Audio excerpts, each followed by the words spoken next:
More episodes of Dandadan have recently aired, and the series has actually gotten so ridiculous. Like, I'm confused on what is even happening right now. Everything just feels like a fever dream, especially with the introduction of this delusional fake-ass bitch right here, which I'm gonna get into later in this video. Today, we're just gonna go over some of the most notable moments from Dandadan's episodes 3, 4, 5, and 6. So after Momo passes out from episode 2 and Okurun gets possessed once again by Turbo Granny, we get the introduction of this absolute gilf, which turns out to be Momo's grandma, and she takes care of Turbo Granny. She ends up telling Okurun that he's gonna have to train his body in order to handle Turbo Granny's powers that are still inside him. But Turbo Granny hears this shit and pulls a Dio on Momo and tells her, Well, bitch, you ain't getting no prep time. You is not Batman. Come to the tunnel and come fight me, or else these motherfuckers gonna die. So Okurun and Momo try to get Turbo Granny to chase them outside of the city limits where her power can't be used. And after about 20 minutes of running away and absolutely cooking Turbo Granny, Okurun gets his dick back.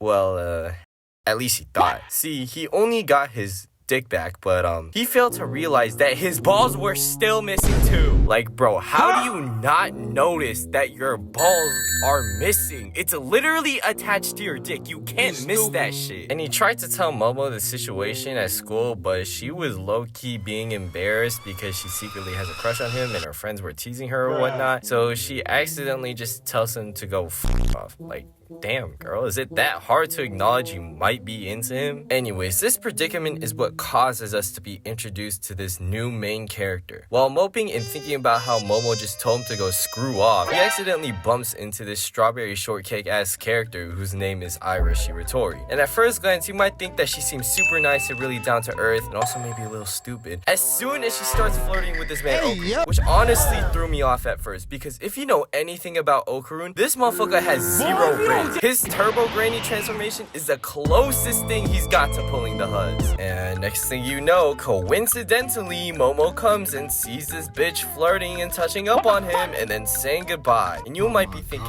uh-oh, typical love triangle. Yeah, that's so predictable, man. But dude, get this. As soon as Aira walks past Momo, she says yeah, I can tell that boy ain't ever get no play. He asked me to call him a good boy and started saying he had crazy aura and sang lyrics from Thick of It. Like, doesn't everybody know that song is Buns? But damn, that was probably his only conversation with an actual woman like me ever. And Momo gets pissed when she hears this shit. So she just casually drops a pan on her fucking head and walks past her holding onto Okurun, being like, Okurun, please tell me about that Mango Mango song you've been talking about. Some bitches just don't have good music taste. Eventually, the two make up after whatever the fuck this was, and that's when Momo finds out that Okurun doesn't have his balls anymore, which leads to the realization that Turbo Granny was still hiding inside of Okurun, but much weaker, and her consciousness was transferred into this cat by Momo's grandma, which turns out to be the cat from the Dandadan ending. So now Okurun is on the quest to find his balls, which Turbo Granny says she dropped when she was quote-unquote defeated. And guess what, bruh?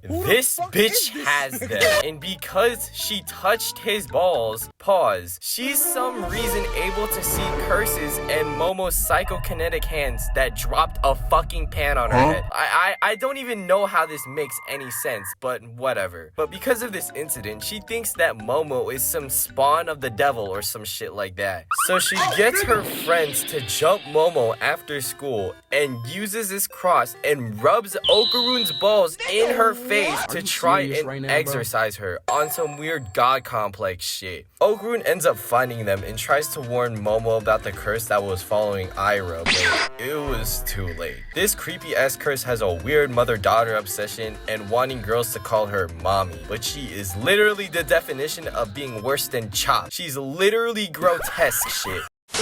Hey yo, as I'm editing this video right now, the 7th episode for Dandadan came out, and I watched that shit, and holy fuck was it depressing. This acrobatic silky yokai had probably one of the most depressing backstories I've ever seen. For this show to go from so goofy to serious and nail these moments just makes it stand out so much. Anyways, I'm gonna let y'all get back to the actual video.